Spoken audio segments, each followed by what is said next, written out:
Share, oke. Ini saya share screen dulu. Ya Allah, kebanyakan share screen saya sampai bingung ini. Boleh off kamera ya, enggak apa-apa. Karena kalau on kamera itu biasanya memang itu memperlambat Google Meet-nya. Jadi saya boleh itu bapak, ibu-ibu, saya sampai bapak nggak ada bapak di sini. Ibu-ibu boleh off kamera. Ntar masih loading.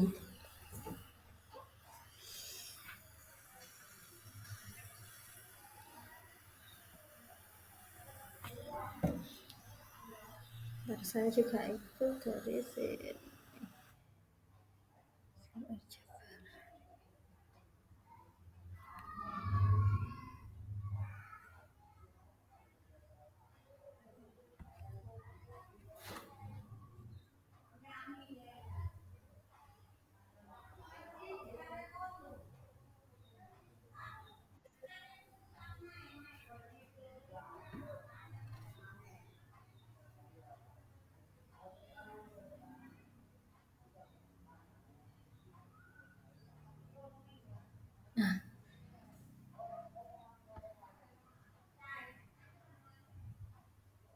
Share screen saya sudah masuk ya. Nah, ini kok jadi itu ya.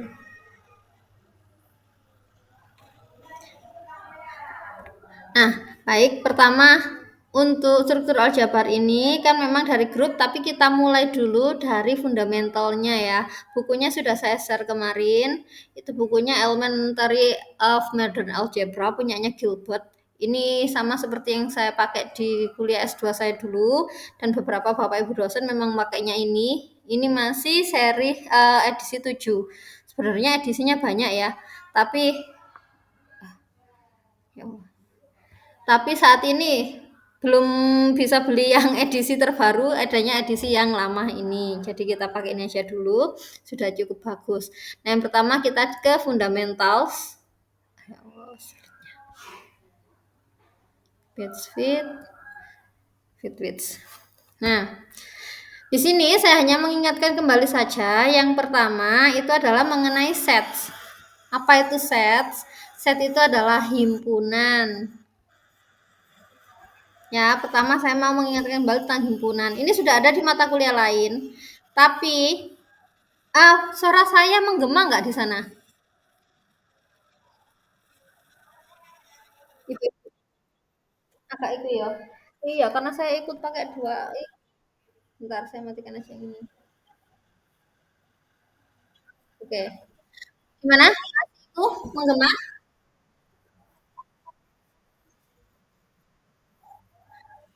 Tes masih menggema kah suara saya? Oke, karena HP-nya sudah saya matikan. Saya pakai dua device. Oke. Nah, yang pertama adalah himpunan. Himpunan itu adalah salah satu undefined term. Jadi Anda harus ingat ya, kalau ditanya apa definisi himpunan, ada yang ngomong kumpulan bla bla bla bla yang memenuhi suatu persyaratan. Enggak. Itu adalah apa yang digunakan dalam sekolah. Tapi kalau di matematika, himpunan itu adalah undefined term.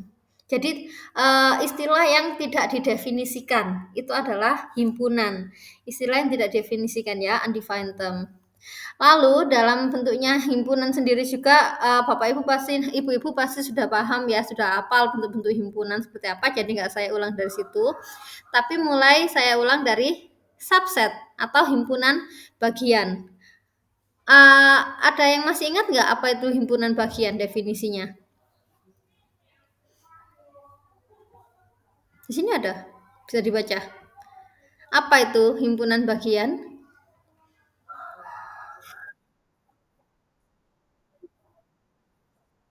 Oh, screen-nya ketutup. Ketutup apa ya? Oh, iya iya iya. Bentar. Saya hentikan dulu.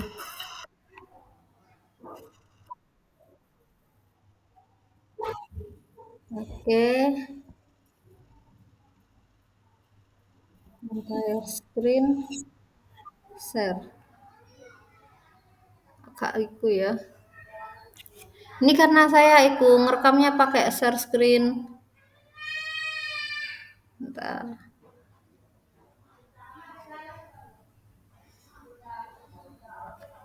Apa sudah kelihatan?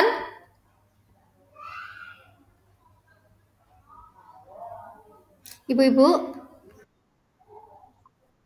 Oke, sudah ya. Subset, ada yang masih ingat nggak definisi himpunan bagian?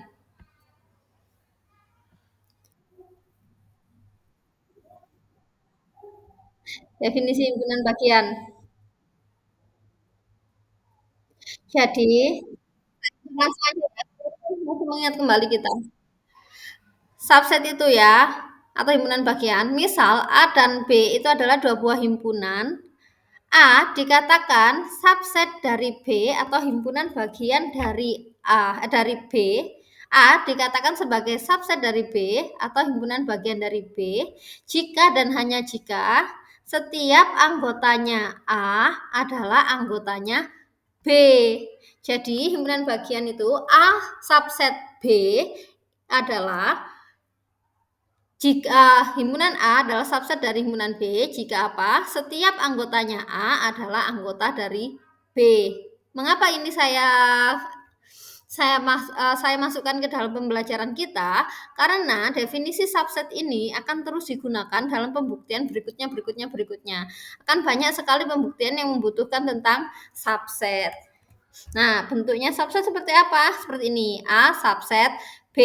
Kalau dibalik bagaimana? Berarti di sini ya, kayak gini, A subset B. Yang dicaplok itu yang besar ya. Mengindikasikan bahwa A adalah subset B. Ini apa yang saya tuliskan di sini, nanti tolong dibuat catatan. Catatannya nanti tulis tangan ya. Habis itu nanti diupload. Jadi saya ulangi lagi, nanti ini akan saya upload di YouTube juga. Jadi Anda bisa mencatat sambil nanti lihat YouTube-nya. Misal A dan B himpunan, maka A disebut sebagai subset B jika dan hanya jika setiap anggota dari A adalah anggota dari B. Itu ya, bisa nanti diikukan. Lalu, nah hati-hati dengan ini. Ini disebut sebagai anggota. A anggota, bentar. A anggota dari himpunan ABCD.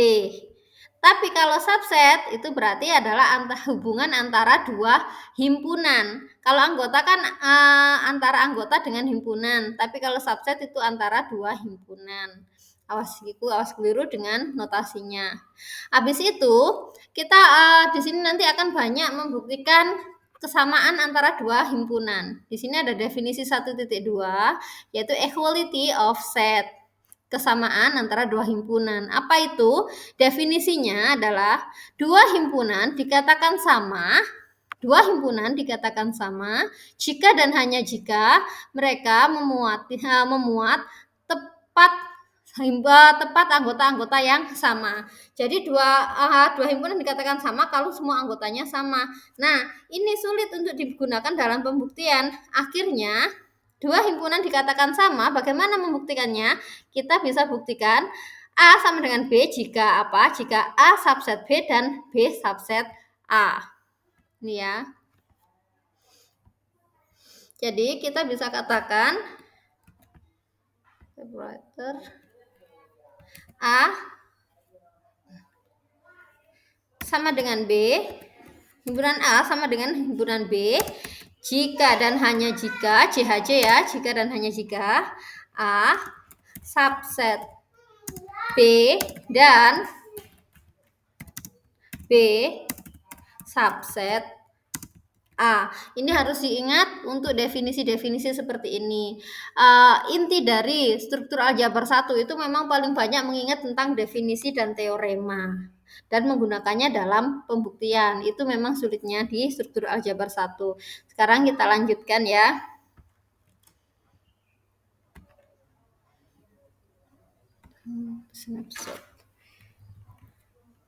Nah, di sini di buku ini juga dilengkapi seperti ini, strategi atau cara pembuktian. Salah satu metode yang dapat digunakan untuk membuktikan dua himpunan tidak sama, A tidak sama dengan B, adalah dengan menunjukkan bahwa suatu elemen ada di salah satu himpunan, tapi tidak di keduanya.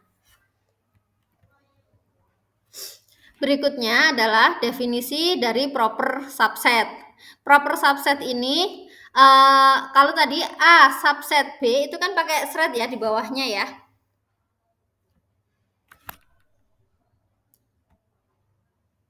Kalau A subset B tadi kan pakai ada sama dengan ya. Seperti ini ya subset. Nah, subset ini kalau A subset B, B subset A, maka ada kemungkinan maka A sama dengan B. Tapi kalau kita pakai tanda proper subset seperti ini, nggak akan mungkin A sama dengan B. Jadi proper subset ini adalah jika A dan B adalah himpunan, maka A dikatakan proper subset dari B jika dan hanya jika A subset B tapi A tidak sama dengan B. Jadi ini nggak berlaku bolak-balik. Kalau yang tadi subset saja, yang ini itu berlaku bolak-balik. A subset B, B subset A, maka A sama dengan B. Tapi kalau yang proper subset ini hanya berlaku satu arah, kayak kurang dari dan kurang dari sama dengan, ya. Kalau kurang dari sama X kurang dari sama dengan Y, ada kemungkinan X kurang dari Y atau X sama dengan Y. Tapi kalau X kurang dari Y saja, itu ya sudah, kurang dari saja nggak pakai sama dengan. Seperti itu. Ini untuk definisi proper subset. Untuk definisi gabungan dan uh, apa namanya irisan sudah tahu ya pastinya ya. Kalau gabungan itu pakai atau A gabung B itu adalah X sedemikian hingga X-nya di A atau X-nya di B. Kalau untuk irisan penggunanya adalah A iris B itu adalah X sedemikian hingga X-nya di A dan X-nya di B. Berarti ada di kedua himpunan, di A dan di B. Kenapa kok ini saya ulangi lagi, Bu? Di SMP, SMA saya juga ngajar ini. Ya, itu kita ulangi kenapa? Biar lebih kuat saja. Karena kita nanti pembuktian itu harus memiliki modal definisi, modal teorema, modal aksioma. Jadi untuk gabungan dan irisan itu sudah ada definisinya, seperti yang Anda sudah ketahui. Nah, ini empty set atau himpunan kosong. Di sini ada himpunan kosong, itu adalah himpunan yang tidak punya elemen. Bisa pakai ini ya, 0 dicoret, atau kurung kurawal yang nggak ada isinya. Disjoin, itu berarti himpunan yang irisannya kosong. Ini sudah paham pastinya Anda. Ada yang namanya power set. Definisi 1.6. Power set. Untuk setiap himpunan A, power set dari A dinotasikan dengan P cantik ya, ini P cantik A. Power set dari A dinyatakan dengan P cantik A itu adalah apa? Himpunan, power set itu adalah himpunan semua subset-subset dari A. Jadi kalau kita ngomong buatlah power set A, berarti Anda harus membuat himpunan yang isinya himpunan-himpunan bagian dari A. Misal ini himpunan A-nya adalah A, B, C, D, seperti ini ya. Maka power set dari A-nya adalah pertama himpunan kosong. Anda harus ingat, himpunan kosong itu adalah subset dari semua himpunan. Himpunan kosong adalah subset dari semua himpunan. Jadi dia masuk jadi anggotanya power set. Siapa lagi? Himpunan yang isinya A saja, B saja, C saja. Jadi subset atau himpunan bagian yang isinya hanya satu elemen. Lalu siapa lagi anggota power set? Subset yang isinya dua elemen. Dan yang terakhir adalah dirinya sendiri.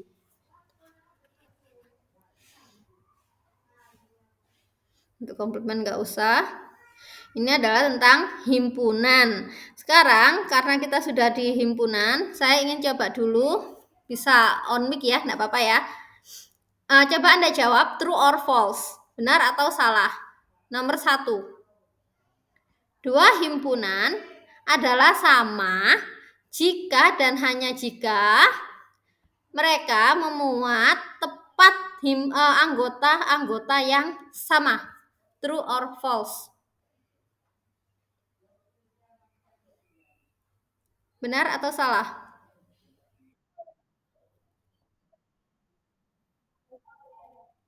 Ayo, apa? Benar atau salah? True. Wus, kayaknya anaknya yang jawab dari Z. True. Nomor 2, jika A adalah subset dari B, A adalah subset B, dan B subset A, maka A sama dengan B. Benar atau salah? True or false? A subset B subset A, maka A sama dengan B. True, benar ya, benar lagi ya, true. Definisi ya. Himpunan kosong adalah subset dari semua himpunan kecuali dirinya sendiri. False. Karena himpunan kosong itu juga subset dari dirinya sendiri ya. Ya, subset dari semua himpunan. A tanpa A adalah himpunan kosong untuk semua himpunan A. Benar atau salah? A tanpa A adalah kosong. Benar. Ya.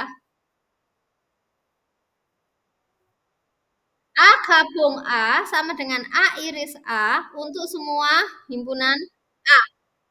Benar atau salah?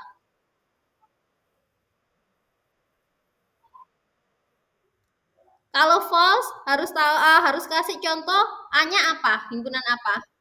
Dia false. Kalau true dibuktikan, kalau false tunjukkan counter example-nya atau contoh penyangga. Himpunan apa yang nggak memenuhi ini?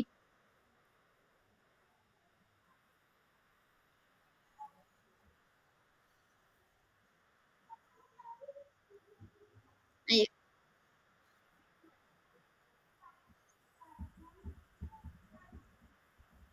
A gabung A sama dengan A iris A.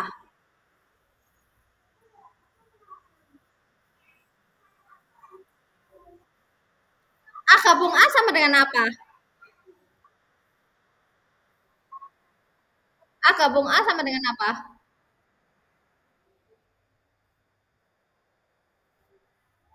Apa ibu-ibu?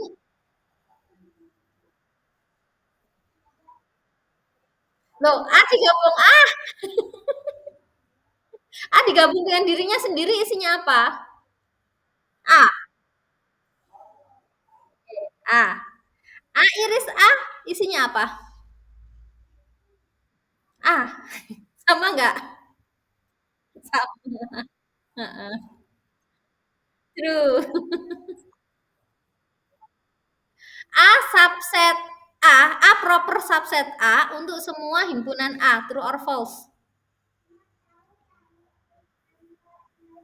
Proper subset itu kan nggak ada yang sama dengan ya. Kalau proper subset itu A subset A dan A tidak sama dengan A. True or false? False.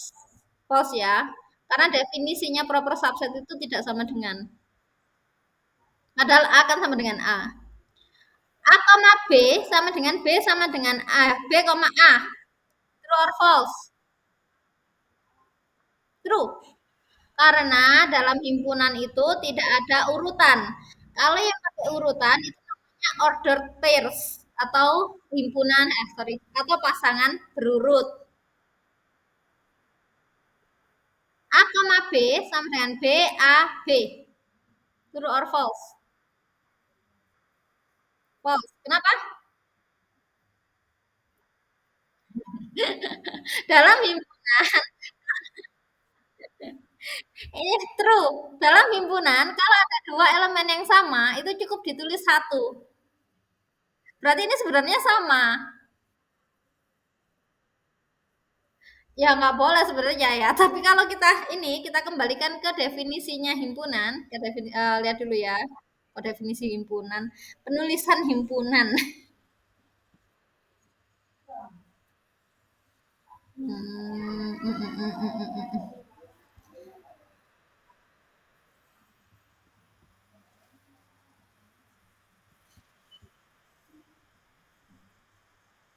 Bentar, di mana ya? Alah kok ibu mending ke kunci ya. Di belakang ada kuncinya kok. Exercise satu-satu. Nomor 8 ya. Appendix answer to true answer to false. Ini. Ada. Nomor 7. True. Loh, kok nomor 6 malah false? Iya, di belakang sendiri ada kunci jawabannya.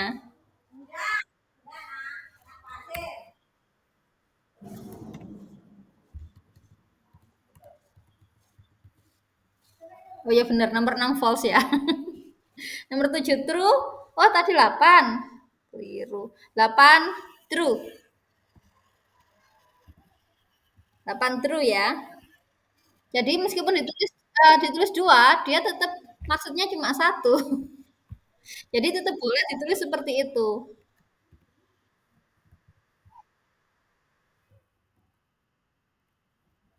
Nah, A tanpa B sama dengan C tanpa B. A tanpa B sama dengan C tanpa B. Maka A sama dengan C. Apakah benar untuk semua himpunan A, B, C? Jika A tanpa B sama dengan C tanpa B, maka A sama dengan C. Benar atau betul?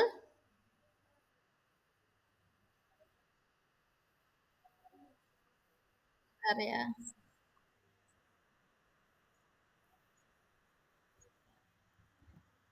A-nya A tanpa B sama dengan C tanpa B. A tanpa B. A-nya misal 1, 2, 3. B-nya misal, B-nya misal, oh jangan B, C-nya dulu ya. C-nya 1, 2. B-nya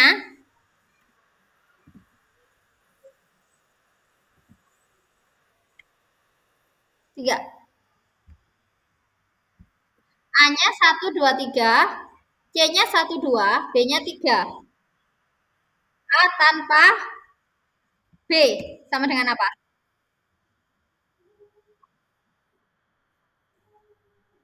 A tanpa B. 1, 2. Oke. A tanpa, sorry, C tanpa B ya. C tanpa B sama dengan apa? 1, 2. Tapi apakah A sama dengan C? Tidak. Nah, jadi dia jawabannya adalah false. Nah, seperti ini cara membuktikan salah ya. Jadi ditunjukkan satu contoh saja. Yang itu satu contoh counter atau counter example. Jadi A-nya 1, 2, 3, C-nya 1, 2, B-nya 3. Di sini kalau A tanpa B dia membuang 3. Tapi di C dia nggak buang apa-apa, hasilnya tetap sama. Maka dia false. Kenapa? Karena A tidak sama dengan C. Nah, sekarang A tanpa B, A tanpa C, maka B sama dengan C. True or false? 9 ya. A tanpa B sama dengan A tanpa C, maka B sama dengan C. True or false? False. Kenapa? Contohnya berapa? Langsung guys, contohnya. A-nya apa?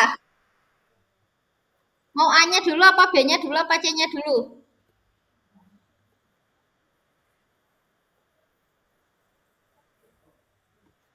A, boleh? A, A-nya 1, 2, sampai 3. Oke. Lalu B-nya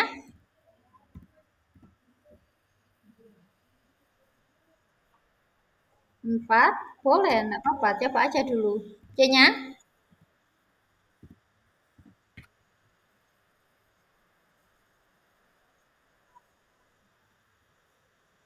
C-nya ya sedikit lagi gitu.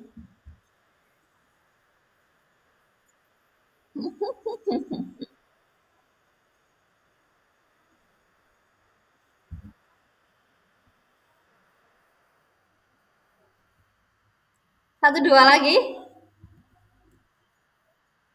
Nah, A tanpa C-nya nanti nggak sama dengan A tanpa B. Boleh gini nggak? Oke. Kalau seperti ini, A tanpa B sama dengan apa? Satu, dua, ya tetap dirinya sendiri. Nah, A tanpa C. Oke. Jadi jawabannya false.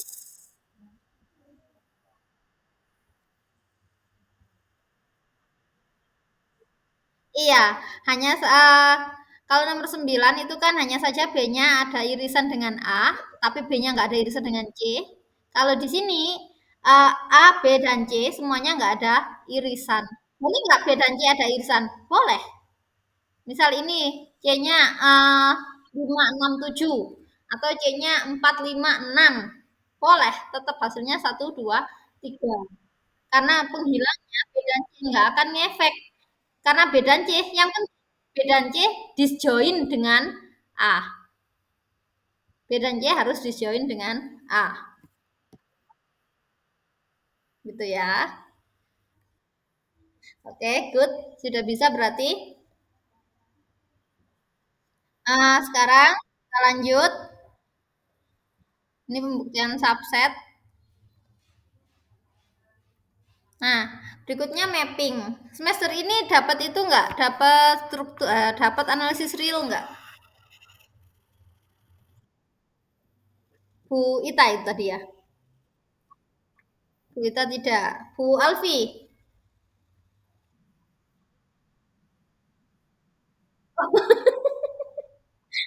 Ini kok lama sekali sih? Iya.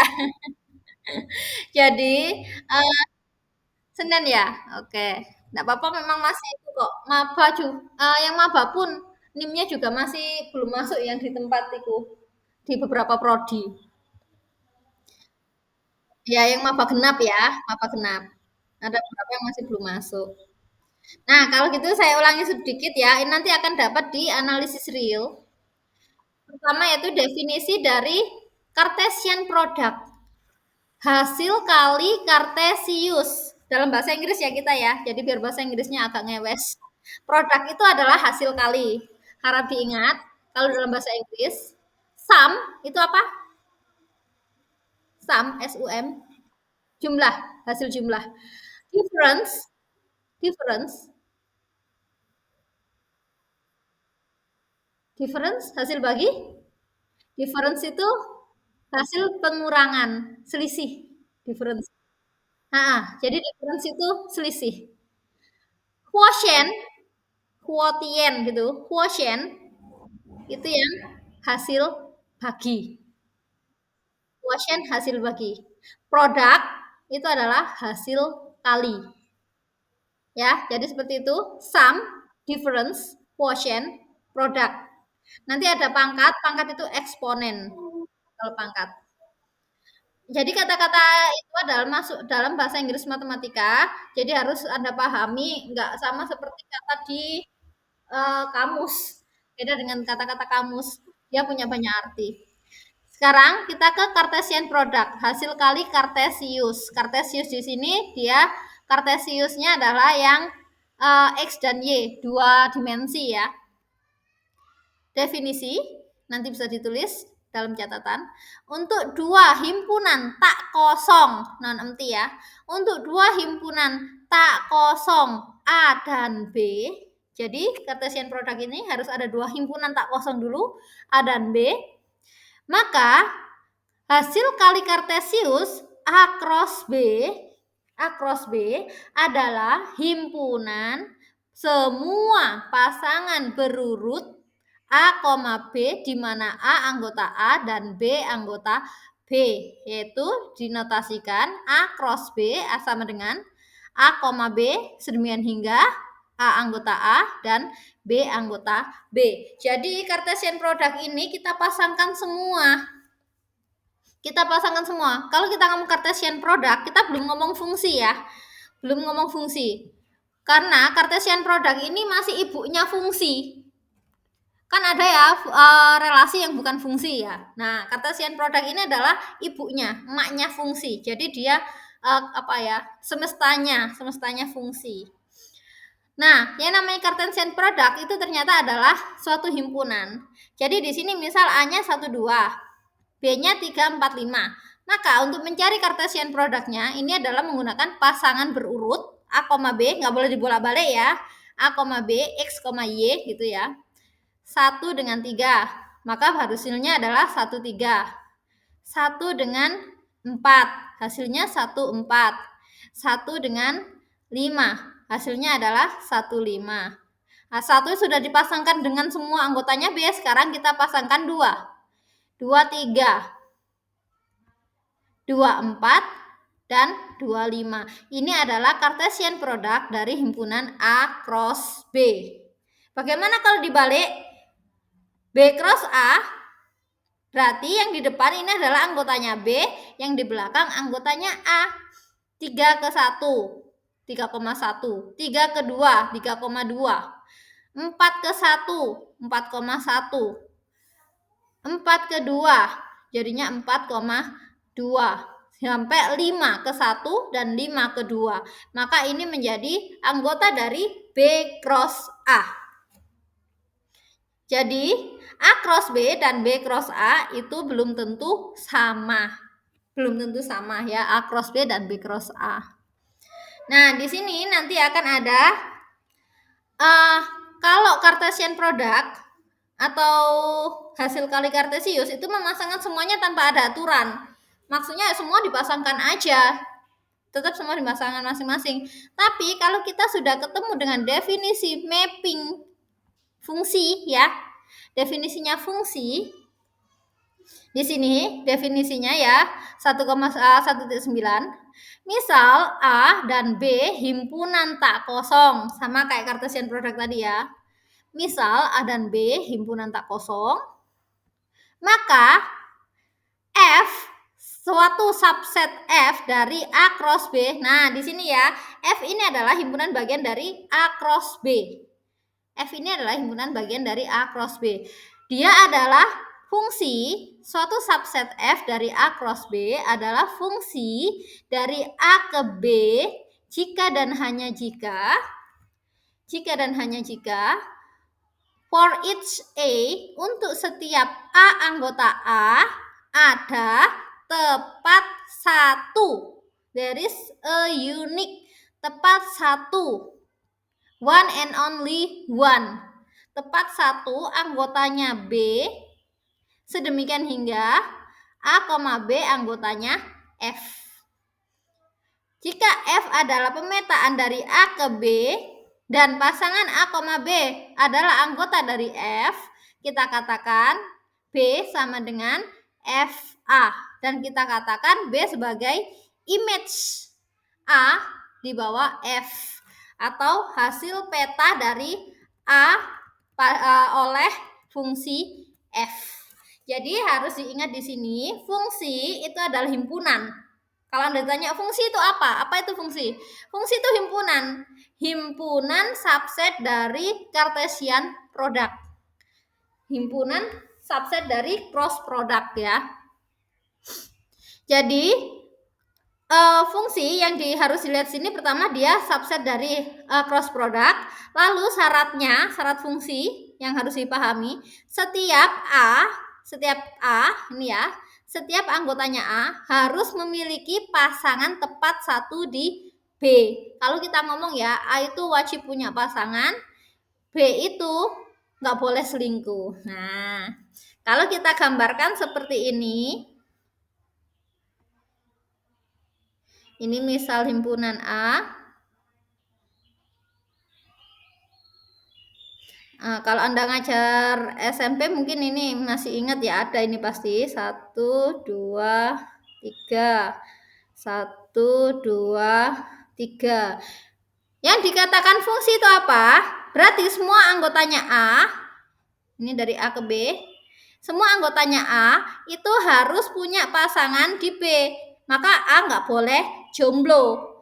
Lalu pasangannya berapa? Harus tepat 1. Tepat 1.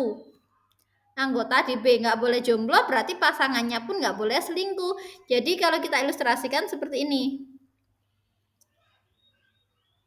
Nah, Bu, yang di B ada yang selingkuh, nggak ada pasangan, nggak apa-apa. Jadi, kalau kita lihat definisi fungsi, himpunan A atau himpunan daerah asal, bahasa kerennya domain, anggota domain itu semuanya harus punya pasangan. Jadi dia nggak boleh jomblo. Dan anggota domain nggak boleh selingkuh. Anggota domain atau anggota daerah asal nggak boleh selingkuh. Tapi anggotanya B atau daerah kawan, atau kita bisa katakan daerah kawan atau nama ikunya kodomain, boleh jomblo, ini ya contohnya, boleh jomblo dan dia boleh selingkuh.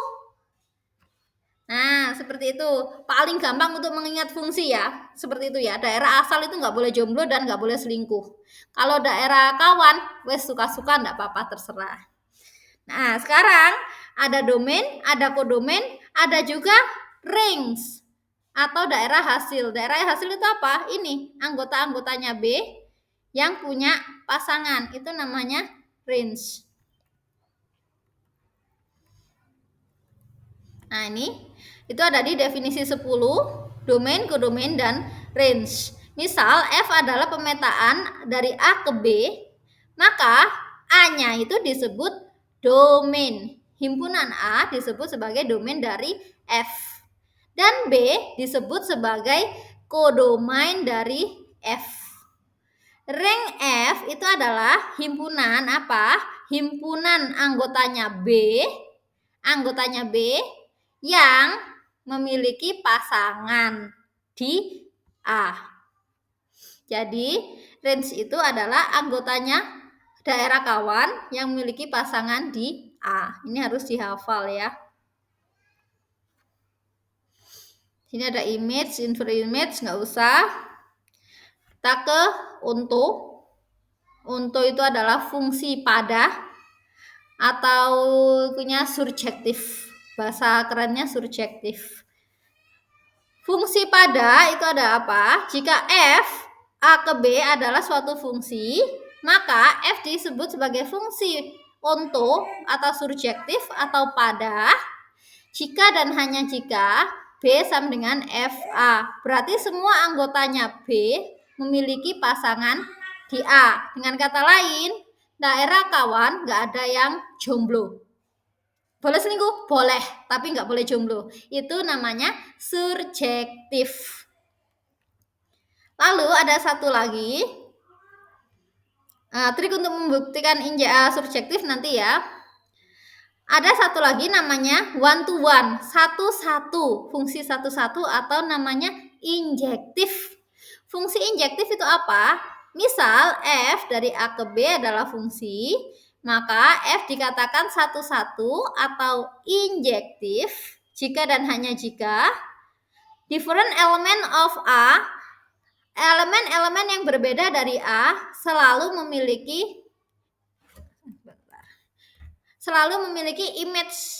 different image. Maksudnya memiliki peta yang berbeda dari F.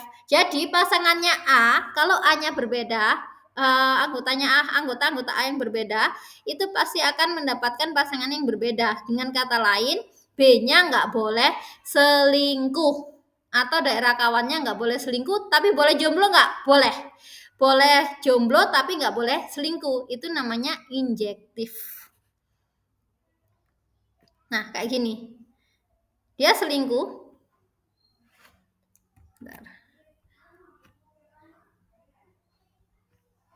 Nah, kalau kayak gini, ini berarti dia tidak injektif. Kenapa? Karena B-nya selingkuh. Dia tidak injektif.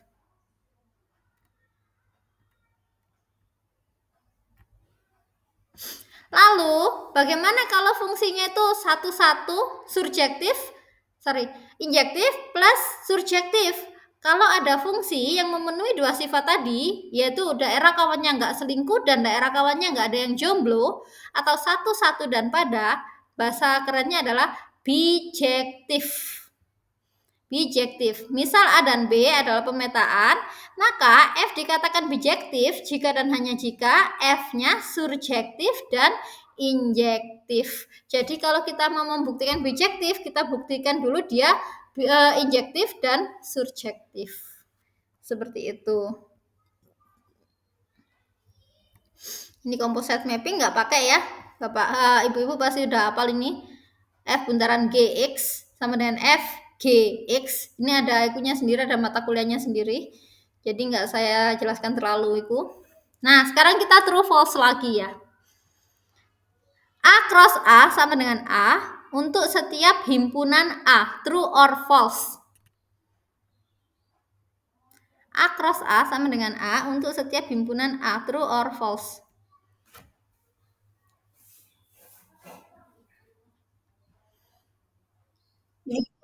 Apa? True? Boleh ngintip belakang nggak apa-apa? Boleh ngintip belakang ini ya, di true false boleh nggak apa-apa ngintip belakang. Ayo, true or false? A cross A sama dengan A. Kalau pakai HP lama nyarinya. Kalau pakai laptop langsung diklik sini bisa. A cross A sama dengan A untuk setiap hubungan A. False. Kenapa false? Ayo. Waduh.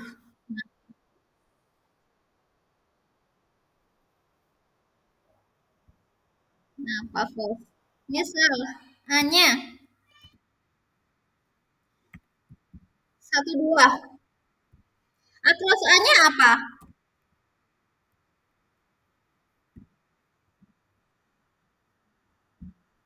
A-nya 1, 2. A cross A-nya apa?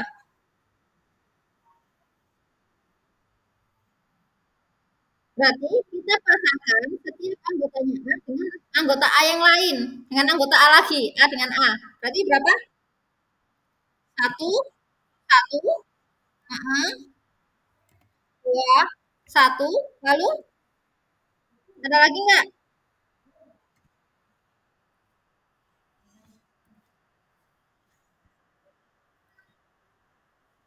Oke, boleh. 2, 1 juga nggak apa-apa.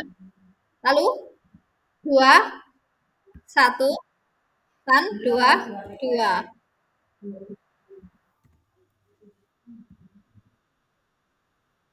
Sama nggak A dengan A plus A? Sama nggak A dengan A plus A?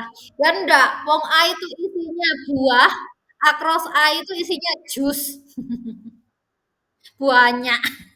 A itu buah, A cross A buahnya. False ya, karena mereka bentuknya aja beda. Kalau A itu himpunan bilangan, isinya 1, 2. A cross A itu isinya adalah pasangan berurut. Bunyinya beda. Nomor 2, A cross kosong sama dengan kosong. True or false?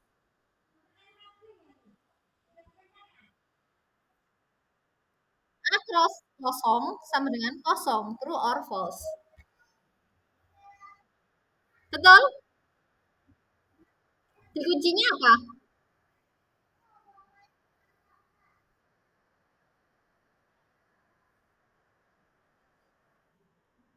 Masa? Kita coba ya. Tadi nomor berapa ya tadi ya? Nomor 2 ya? True. Kok aneh true ya? Padahal syaratnya apa tadi?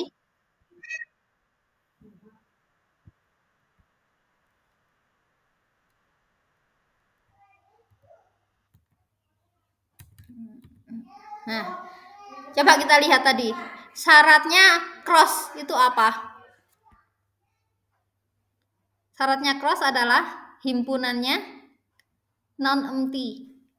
Syarat dari cross himpunannya adalah tak kosong. Jadi boleh nggak A di-crosskan dengan kosong?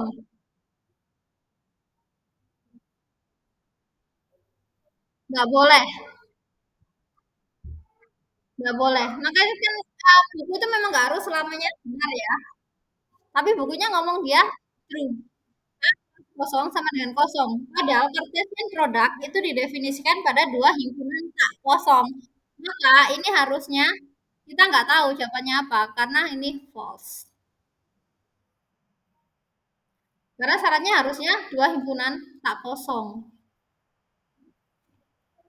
Kalau diteruskan dengan himpunan kosong, jadinya apa ya? Nggak ada, kosong. Bentar, bentar, bentar, bentar. Iya, bentar, true ya. Kalau true, tak kalau tak kosong, kita pakai definisi Cartesian product. Tapi kalau himpunannya kosong, kita nggak bisa menggunakan definisi Cartesian product. Jadi kita andaikan, andai, andai A cross kosong itu tak kosong. Andai A cross kosong itu tidak sama dengan kosong. Maka ada anggota dari A cross kosong. Padahal anggota dari A cross kosong itu berarti kan A anggota A dan B anggota kosong. Kontradiksi. Terjadi kontradiksi. Kenapa? Karena kosong tidak memiliki anggota. Tapi dia ngomong ada. Karena itu dia hasilnya jadi true. Ya, ini ya. Ini adalah satu bentuk kontradiksi.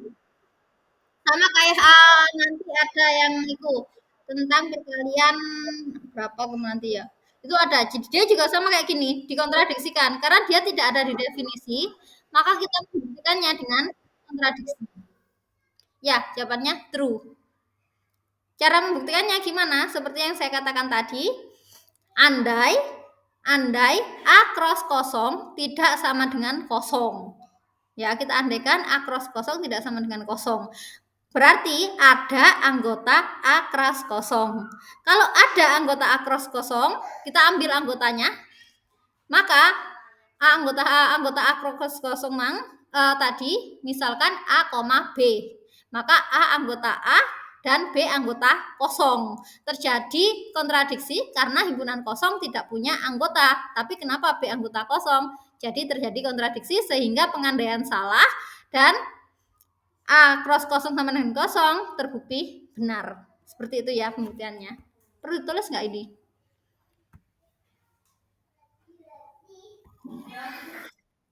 Perlu. Membingungkan ya pengandaiannya. Dan A cross kosong tidak sama dengan pakainya apa ya? Hak ketik aja ya. Tidak sama dengan kosong. Maka ini pengandaiannya. Pengandaiannya dia tidak sama, maka ada A, B anggota dari A cross kosong. Nah, kalau A, B anggota cross kosong, karena A, B anggota cross kosong, maka A-nya itu anggota himpunan A dan B-nya itu anggota dari kosong. Terjadi kontradiksi karena kosong tidak punya anggota sehingga kontradiksi sehingga terjadi kontradiksi. Nah, karena terjadi kontradiksi, maka yang nomor 2 ini terbukti benar. Ini nanti nggak kesimpan loh ya nangiku saya di PDF-nya, tapi nanti akan tersimpan di video YouTube. Jadi kalau mau nyatet nanti lihat aja di video YouTube, di pause gitu ya, dibaca lagi, di pause gitu. Oke, kita lanjut ya. Misal F adalah fungsi A ke B, di mana AB tak kosong. Di mana A dan B tak kosong. Maka, nggak pakai ya, kita tadi nggak ke F inverse ya, dan nggak pakai komposisi, jadi nggak usah. Maka FA sama dengan B. Nah, misal F adalah A ke B, fungsi A ke B, maka FA sama dengan B untuk semua himpunan tak kosong dari A, B. True or false? Benar atau salah kalau FA itu pasti sama dengan B untuk semua fungsi? Benar atau salah?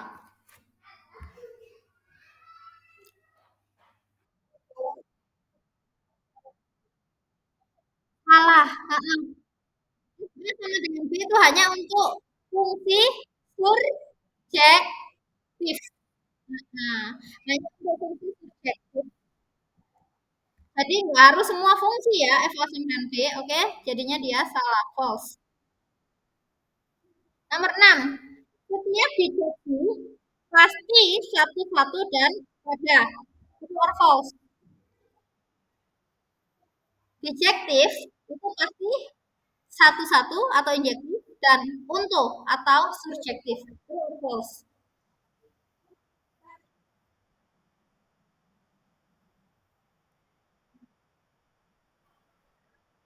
Bijektif itu pasti satu-satu dan ada. True or false? Salah. Kenapa?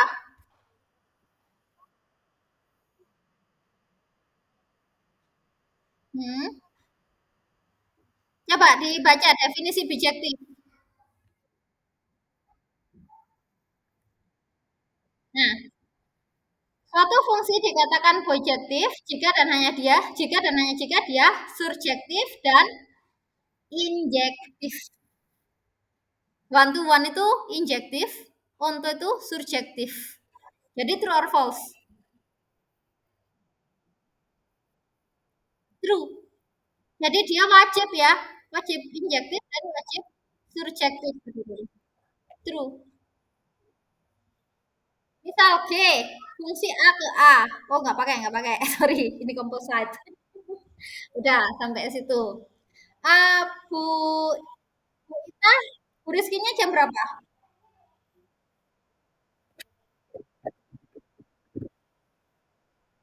Bu Ita,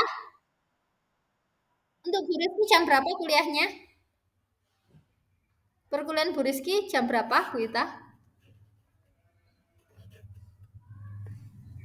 Halo.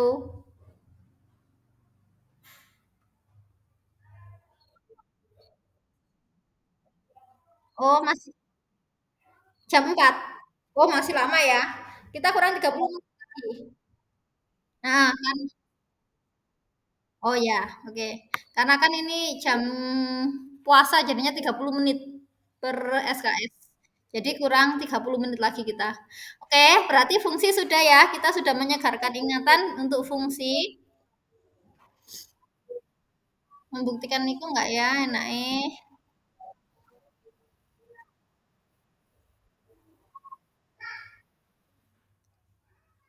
Oke, fungsi sudah ingat. Ini opsional 1.3, berarti kita langsung ke selanjutnya. Namanya adalah binary operation. Wih, satu pertemuan satu bab banyaknya. Binary operation atau operasi biner. Nah, operasi biner ini nanti yang akan menjadi pelengkap dari suatu grup yang akan kita bahas utama pokok pembahasan dari mata kuliah kita. Nah, binary operation ini apa? Operasi biner ini kita sudah sering ketemu sebenarnya ya. Operasi biner ini fungsi. Suatu operasi biner adalah fungsi pada himpunan tak kosong A.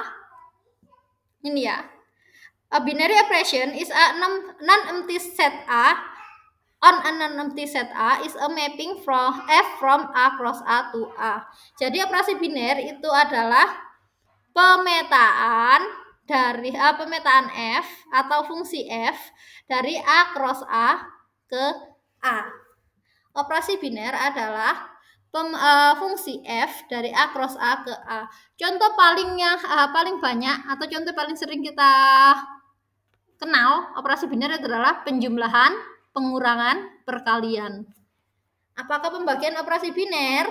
Nah, sekarang kita lihat apakah pembagian itu dari A cross A tetap di A. Kita harus melihat ini dulu. Sekarang saya contohkan yang gampang aja yaitu penjumlahan. Apa sih maksudnya?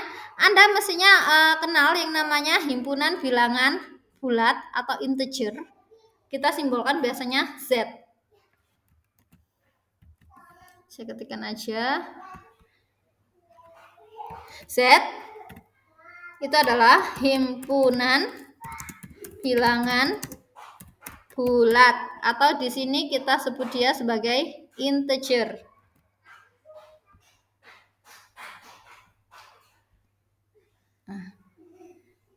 Bentar, kontrol 1. Himpunan bilangan bulat atau kita sebut sebagai integer. Lalu ada lagi R, yaitu himpunan bilangan real. Himpunan bilangan real ini Anda tahu sendiri ya, semua bilangan ya, baik yang berkoma-koma, baik yang akar-akar itu semua masuk dalam himpunan bilangan real. Nah, kalau kita gambarkan, saya ceritakan aja ya sejarahnya ya. Bukan sejarahnya, tapi silsilahnya. Kalau kita gambarkan himpunan bilangan, ini kita ngomongnya masih di bilangan ya, tapi kalau grup itu nggak cuma bilangan, dia pada semua yang abstrak-abstrak pun berlaku. Kalau kita gambarkan sebagai himpunan, yang paling besar itu adalah himpunan bilangan kompleks atau C. Himpunan bilangan C atau kompleks. Bentuknya seperti apa? Kompleks bentuknya A plus BI, di mana A dan B-nya adalah anggota real, I-nya adalah akar min 1. Itu bilangan kompleks paling besar. Di dalam bilangan kompleks, kalau elemen BI-nya 0, maka dia hanya A saja, A plus 0I, berarti bilangan real saja. Nah, dia akan menjadi himpunan bilangan real. Real itu adalah bagian dari bilangan kompleks ya. Akan menjadi bilangan real. Dalam bilangan real, itu kan ada yang namanya rasional dan irasional. Untuk yang irasional itu adalah himpunan bilangan yang kalau kita ngomong desimalnya ya nggak bisa dibuat dalam bentuk A per B. Himpunan irasional itu adalah himpunan yang bilangannya tidak bisa dibentuk dalam bentuk A per B. Contohnya akar 2. Bilangan desimal yang nggak berulang itu adalah irasional. Maka kita bisa tulis seperti ini. Bilangan real itu dibagi menjadi, di sini ada sebagian namanya bilangan irasional. Saya simbolkan I saja ya. Irasional. Lalu temannya irasional itu ada namanya bilangan rasional. Rasional itu adalah bilangan real yang bisa dibentuk dalam A per B. Nah, ini ya. Jadi R kan dibagi 2. Dalam R yang dibagi 2 itu ada bilangan rasional, kita simbolkan sebagai Q. A per B. Nah, dalam bilangan rasional A per B, kalau B-nya sama dengan 1, maka dia akan menjadi bilangan bulat. Atau kita simbolkan sebagai Z. Bulat. Ada plus, minus, pokoknya bulat. Dan 0 ya, bulat. Lalu, dalam bilangan bulat, kalau kita membuang semua bilangan negatifnya, bersisa 0 dan bilangan positif. 0 dan bilangan positif itu namanya bilangan cacah atau whole number. Bilangan cacah atau whole number. Nah, whole number itu adalah 0 dan bilangan bulat positif. Kalau dalam bilangan whole number atau bilangan cacah, itu nolnya kita buang, bersisa 1, 2, 3 hingga tak hingga. Itu di dalamnya berarti ya. Itu namanya natural numbers atau bilangan asli. Nah, ini adalah silsilah dari bilangan. Silsilah dari bilangan ya. Jadi yang paling besar itu kompleks. Dalam kompleks itu ada real. Kompleks itu ada real. Ketika B-nya sama dengan 0, berarti A plus 0I. Dia akan menjadi real. Real dibagi menjadi 2. Irasional dan rasional. Irasional itu yang nggak bisa dibentuk A per B. Rasional itu adalah bilangan yang bisa dibentuk dalam A per B. Lalu dalam rasional akan ada bilangan bulat di mana B-nya upper B-nya 1, maka dia akan menjadi anggota bilangan bulat plus positif, bilangan negatif, dan positif tambah 0, itu bilangan bulat. Lalu kalau negatifnya kita buang, bersisa 0 dan positif, itu namanya whole number, bilangan cacah. Dalam whole number, kalau nolnya kita buang, maka dia akan menjadi bilangan asli atau natural. Nah, himpunan-himpunan ini harus diingat. Kenapa? Karena mapping E-nya ini, A-nya ini sangat berpengaruh pada himpunan apa. Sebagai contoh, sekarang kalau kita ngomong Z, bentar, kurang besar ya. Apakah Z atau himpunan bilangan bulat ya terhadap operasi nah, apakah Z terhadap operasi berikut adalah biner. Nah, operasi biner tadi syaratnya apa? Berarti Z dioperasikan dengan Z harus tetap di Z hasilnya. Biner tadi adalah Z operasikan dengan Z hasilnya tetap di Z karena dia adalah fungsi dari Z cross Z tetap di Z. Apakah Z terhadap operasi berikut adalah operasi biner?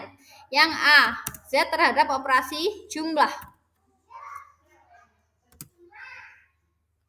Apakah tetap biner? Ibu-ibu, apakah Z terhadap jumlah tetap Z? Benar atau salah?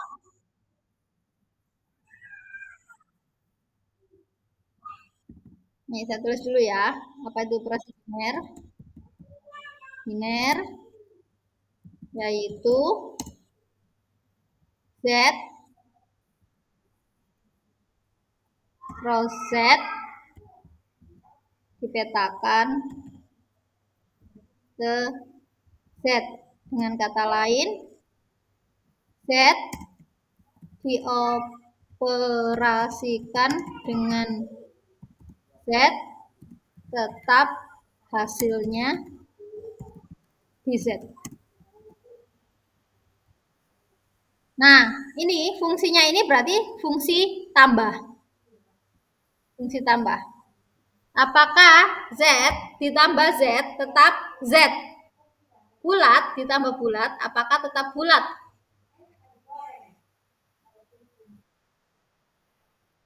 Ya, bulat tambah bulat tetap bulat. Maka dia operasi biner.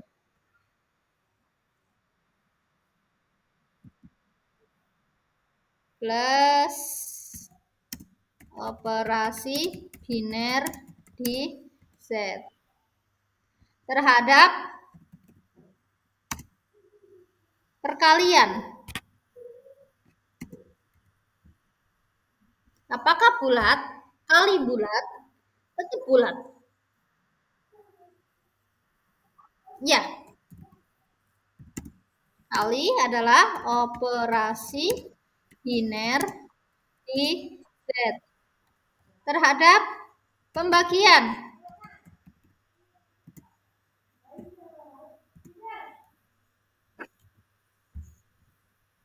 Terhadap pembagian.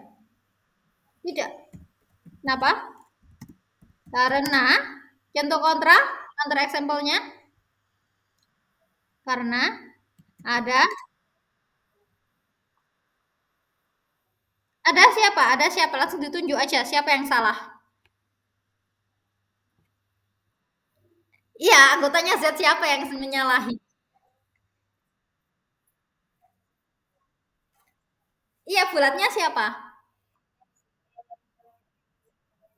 Satu, oke. Dan siapa lagi? Dua. Di Z tetapi satu per dua bukan anggota Z. Seperti ini ya nulisnya. Kalau dia bukan. Jadi, pembagian itu bukan operasi biner. Penjumlahan, perkalian itu operasi biner. Operasi biner itu berarti syaratnya cuma satu. Setelah dioperasikan, dia nggak akan keluar kemana-mana. Ya. Nah, sekarang kalau ini saya ganti menjadi R atau real. Bilangan real. Real cross real tetap di real.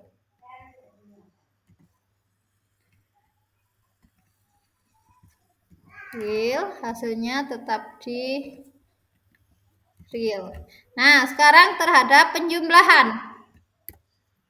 Apakah real tambah real tetap real?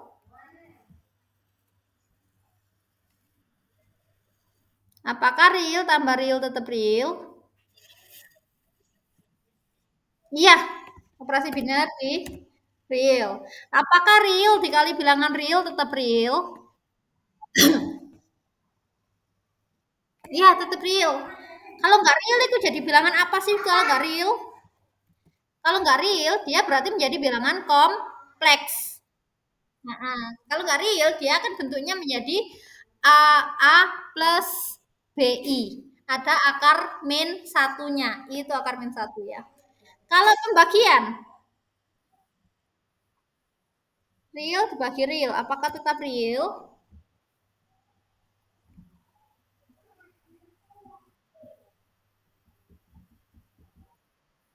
Tidak. Kenapa?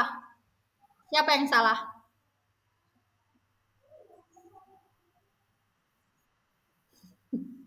Siapa yang salah?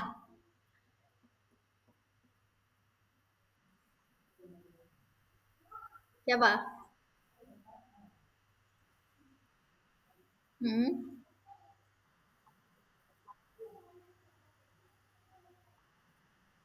Iya masuk.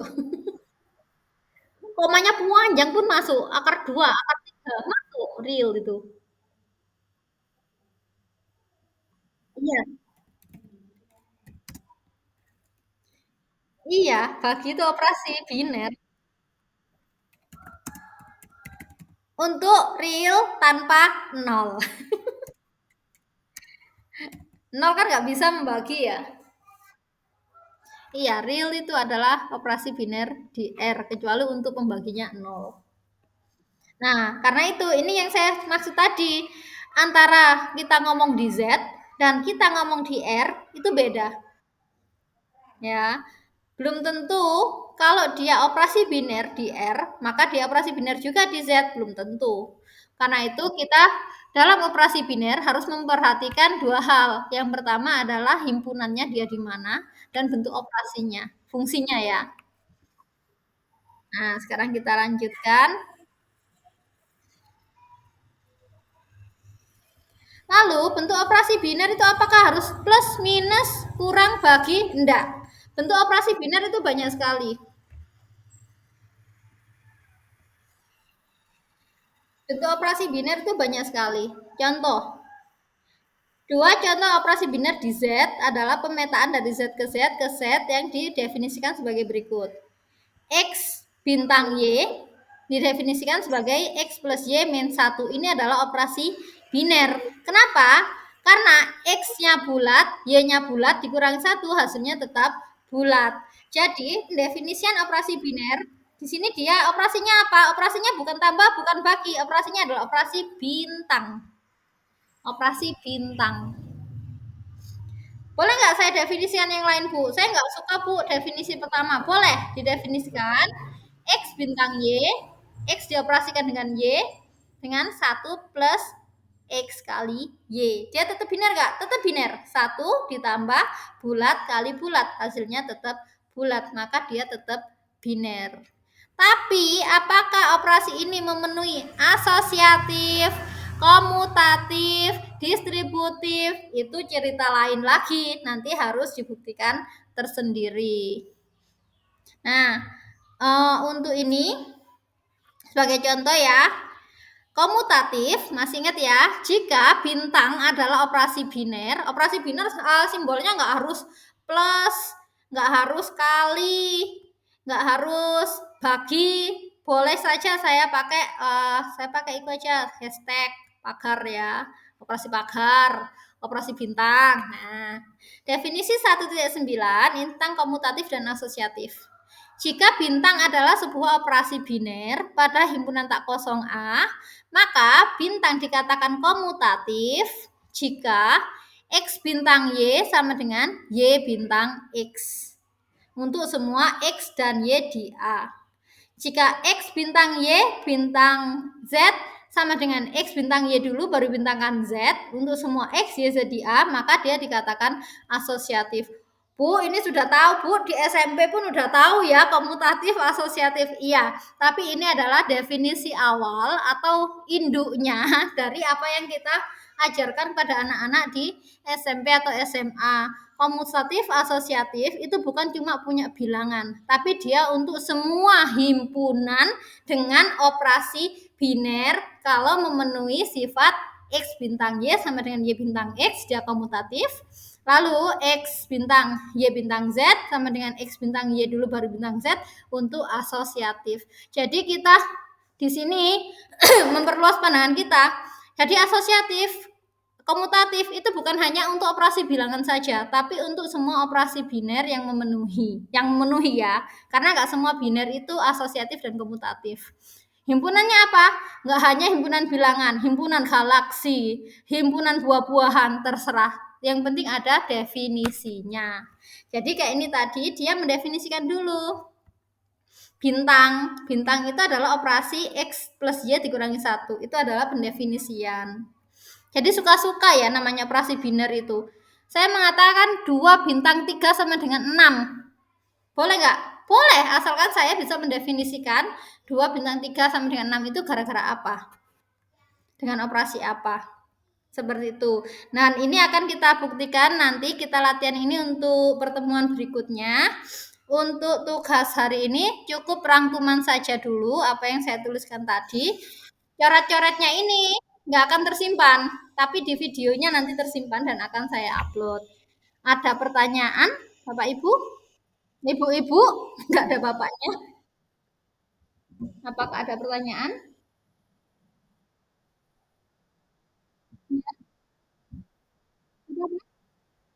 Iya, ya, silakan.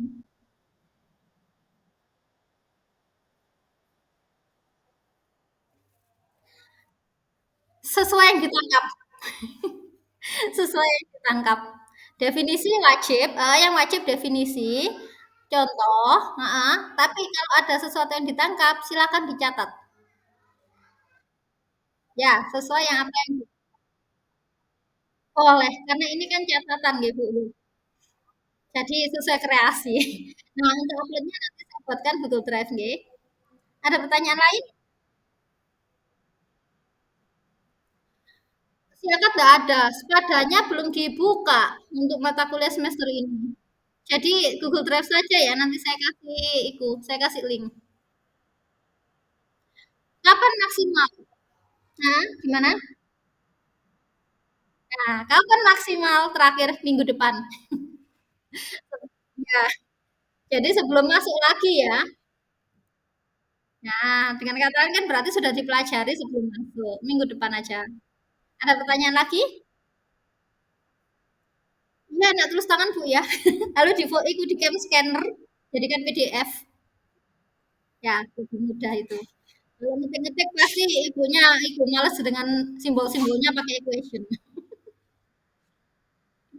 Oke, ada pertanyaan lagi? Cukup. Oke, saya akhiri pertemuan hari ini. Terima kasih sudah join. Sebentar ya, stop sharing. Hentikan presentasi. Makasih sudah join. Assalamualaikum warahmatullahi wabarakatuh. Saya Liv ya. Sama-sama.